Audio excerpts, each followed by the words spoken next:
السلام علیکم ورحمۃ اللہ وبرکاتہ۔ دوستو، آج ہم بات کریں گے سورہ محمد کے پڑھنے کے بارے میں کہ اس کے پڑھنے کے کیا کیا فائدے ہیں۔ آپ لوگ خود اندازہ لگائیے کہ جو سورت پیارے آقا صلی اللہ تعالی علیہ وآلہ وسلم کے نام پاک سے منسوب ہو تو اس بابرکت سورت کے کتنے فائدے ہوں گے۔ آج کے اس وقت میں ہر انسان کسی نہ کسی پریشانی میں مبتلا ہے۔ ہر انسان چاہتا ہے کہ اس کی زندگی سے تمام پریشانیاں ختم ہو جائیں، دور ہو جائیں۔ یاد رکھیے دوستو، قرآن مقدسہ ایسی بابرکت کتاب ہے کہ جس کے پڑھنے کی برکت سے انسان بے شمار پریشانیوں سے محفوظ ہو جاتا ہے۔ آپ لوگ یوٹیوب پر بے شمار وظائف کی ویڈیوز دیکھتے ہیں اور ان پر عمل کرنے لگتے ہیں، لیکن کوئی بھی فائدہ حاصل نہیں ہوتا۔ دوستو، سورہ محمد ایسی بابرکت سورت ہے کہ اگر انسان اسے پڑھنے کی عادت بنا لیتا ہے تو اللہ رب العزت اس بابرکت سورت کی برکت سے اس کے تمام بگڑے کاموں کو بنا دیتا ہے۔ سورہ محمد پڑھنے کی برکت سے انسان کے کاروبار میں برکتیں ہونے لگتی ہیں، گھر میں تمام پریشانیاں دور ہو جاتی ہیں۔ اگر کوئی شخص کسی ایسی پریشانی میں مبتلا ہو جائے جس سے نکلنے کا کوئی حل نظر نہیں آتا ہو تو ایسی صورت میں اس شخص کو چاہیے کہ روزانہ سورہ محمد کو پڑھ لیا کرے۔ انشاءاللہ عز وجل اللہ رب العزت قرآن پاک پڑھنے کی برکت سے اس کی تمام پریشانیوں کو دور فرما دے گا۔ دوستو، آپ اس بابرکت سورت کو روزانہ اپنے دکان میں، مکان میں، کاروبار میں برکت کے لیے سن لیا کریں۔ انشاءاللہ عز وجل اللہ رب العزت قرآن مجید کے سننے کی برکت سے آپ کے کاروبار میں برکتیں عطا فرمائے گا۔ بسم اللہ الرحمن الرحیم۔ الذين كفروا وصدوا عن سبيل الله أضل أعمالهم والذين آمنوا وعملوا الصالحات وآمنوا بما نزل على محمد وهو الحق من ربهم كفر عنهم سيئاتهم وأصلح بالهم ذلك بأن الذين كفروا اتبعوا الباطل وأن الذين آمنوا اتبعوا الحق من ربهم كذلك يضرب الله للناس أمثالهم فإذا لقيتم الذين كفروا فضرب الرقاب حتى إذا أثخنتموهم فشدوا الوثاق فإما منا بعد وإما فداء حتى تضع الحرب أوزارها ذلك ولو يشاء الله لانتصر منهم ولكن ليبلو بعضكم ببعض والذين قتلوا في سبيل الله فلن يضل أعمالهم سيهديهم ويصلح بالهم ويدخلهم الجنة عرفها لهم يا أيها الذين آمنوا إن تنصروا الله ينصركم ويثبت أقدامكم والذين كفروا فتعسا لهم وأضل أعمالهم ذلك بأنهم كرهوا ما أنزل الله فأحبط أعمالهم أفلم يسيروا في الأرض فينظروا كيف كان عاقبة الذين من قبلهم دمر الله عليهم وللكافرين أمثالها ذلك بأن الله مولى الذين آمنوا وأن الكافرين لا مولى لهم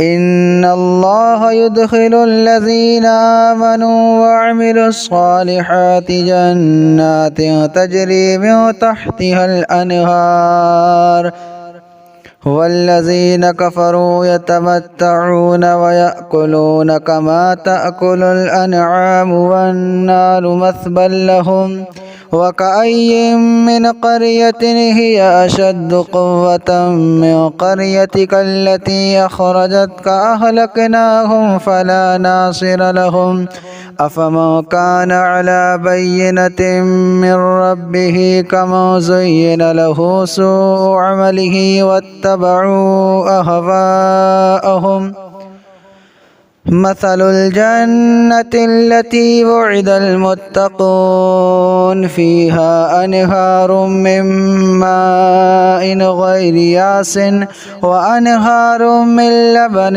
لم يتغير طعمه وأنهار من خمر لذة للشاربين وأنهار من عسل مصفى ولهم فيها من كل الثمرات ومغفرة من ربهم كمن هو خالد في النار وسقوا ماء حميما فقطع أمعاءهم ومنهم من يستمع إليك حتى إذا خرجوا من عندك قالوا للذين أوتوا العلم ماذا قال آنفا أولئك الذين طبع الله على قلوبهم واتبعوا أهواءهم والذين اهتدوا زادهم هدى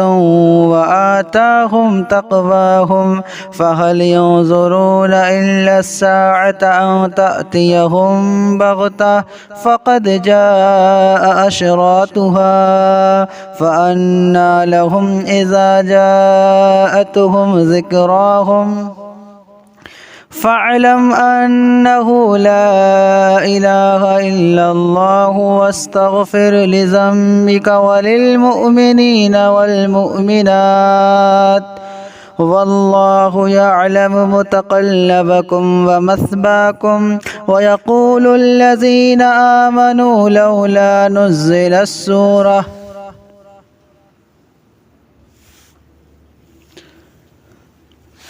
فإذا أنزلت سورة محكمة وذكر فيها القتال رأيت الذين في قلوبهم مرض ينظرون إليك نظر المغشي عليه من الموت فأولى لهم طاعة وقول معروف فإذا عزم الأمر فلو صدقوا الله لكان خيرا لهم فهل عسيتم إن توليتم أن تفسدوا في الأرض وتقطعوا أرحامكم أولئك الذين لعنهم الله فأصمهم وأعمى أبصارهم أفلا يتدبرون القرآن أم على قلوب أقفالها إن الذين ارتدوا على أدبارهم من بعد ما تبين لهم الهدى الشيطان سول لهم وأملى لهم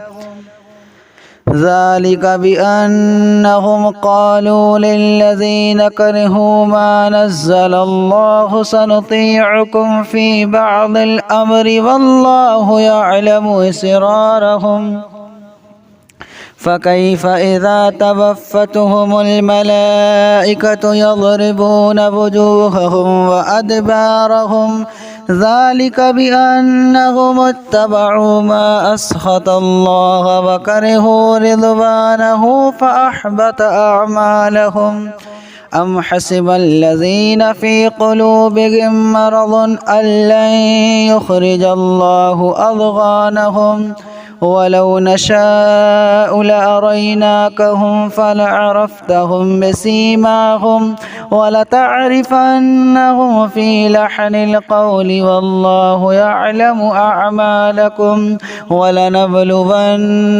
حتى نعلم المجاهدين منكم والصابرين ونبلو أخباركم إن الذين كفروا وصدوا عن سبيل الله وشاقوا الرسول من بعد ما تبين لهم الهدى لن يضروا الله شيئا وسيحبط أعمالهم. يا أيها الذين آمنوا أطيعوا الله وأطيعوا الرسول ولا تبطلوا أعمالكم. إن الذين كفروا وصدوا عن سبيل الله ثم ماتوا وهم كفار فلن يغفر الله لهم. فلا تهنوا وتدعوا إلى السلم وأنتم الأعلون والله معكم ولن يترككم أعمالكم. إنما الحياة الدنيا لعب ولهب وإن تؤمنوا وتتقوا يؤتكم أجوركم ولا يسألكم أموالكم. إن يسألكموها فيحفكم تبخلوا ويخرج أضغانكم. ها أنتم هؤلاء تدعون لتنفقوا في سبيل الله فمنكم من يبخل ومن يبخل فإنما يبخل عن نفسه والله الغني وأنتم الفقراء وإن تتولوا يستبدل قوما غيركم ثم لا يكونوا أمثالكم. بسم الله الرحمن الرحيم. الذين كفروا وصدوا عن سبيل الله أضل أعمالهم والذين آمنوا وعملوا الصالحات وآمنوا بما نزل على محمد وهو الحق من ربهم كفر عنهم سيئاتهم وأصلح بالهم. ذلك بأن الذين كفروا اتبعوا الباطل وأن الذين آمنوا اتبعوا الحق من ربهم. كذلك يضرب الله للناس أمثالهم. فإذا لقيتم الذين كفروا فضرب الرقاب حتى إذا أثخنتموهم فشدوا الوثاق فإما منا بعد وإما فداء حتى تضع الحرب أوزارها.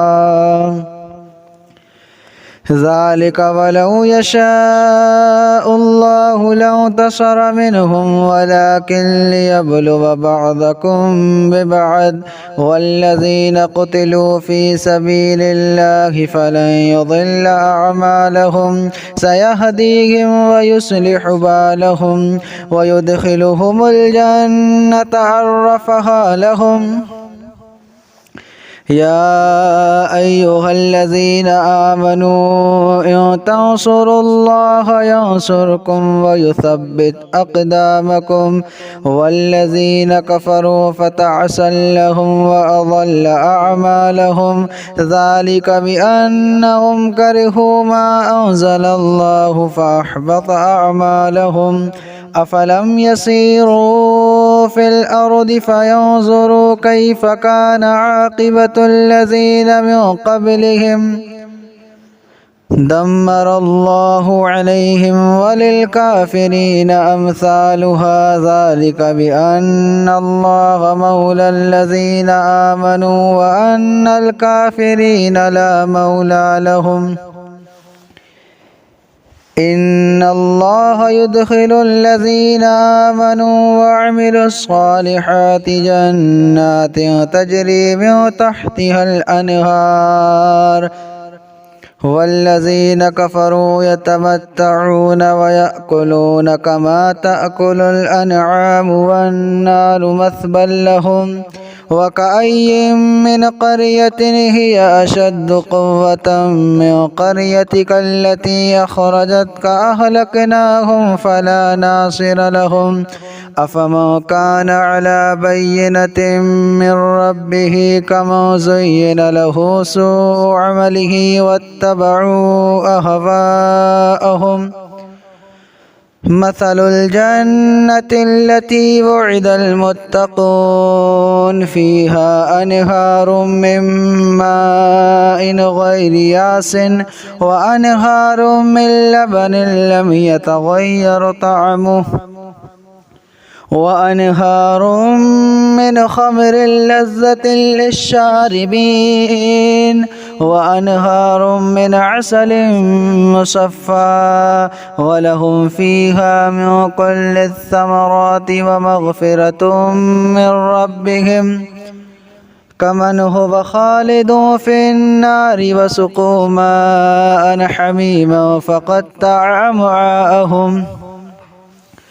ومنهم من يستمع إليك حتى إذا خرجوا من عندك قالوا للذين أوتوا العلم ماذا قال آنفا أولئك الذين طبع الله على قلوبهم واتبعوا أهواءهم والذين اهتدوا زادهم هدى وآتاهم تقواهم فهل ينظرون إلا الساعة أن تأتيهم بغتة فقد جاء أشراطها فأنى لهم إذا جاءتهم ذكراهم فاعلم أنه لا إله إلا الله واستغفر لذنبك وللمؤمنين والمؤمنات والله يعلم متقلبكم ومثواكم ويقول الذين آمنوا لولا نزل السورة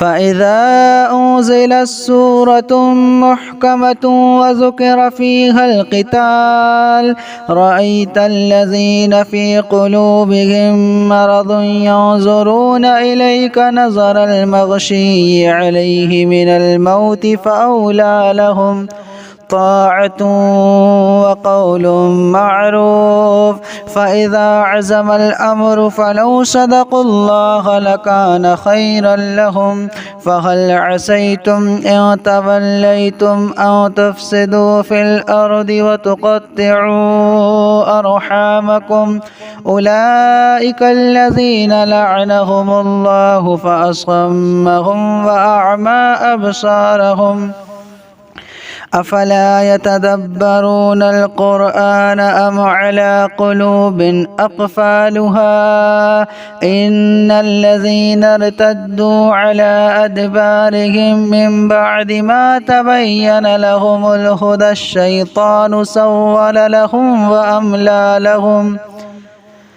ذلك بأنهم قالوا للذين كرهوا ما نزل الله سنطيعكم في بعض الأمر والله يعلم إسرارهم فكيف إذا توفتهم الملائكة يضربون وجوههم وأدبارهم ذلك بأنهم اتبعوا ما أسخط الله وكرهوا رضوانه فأحبط أعمالهم أم حسب الذين في قلوبهم مرض أن لن يخرج الله أضغانهم ولو نشاء لأريناكهم فلعرفتهم بسيماهم ولتعرفنهم في لحن القول والله يعلم أعمالكم ولنبلونكم حتى نعلم المجاهدين منكم والصابرين ونبلو أخباركم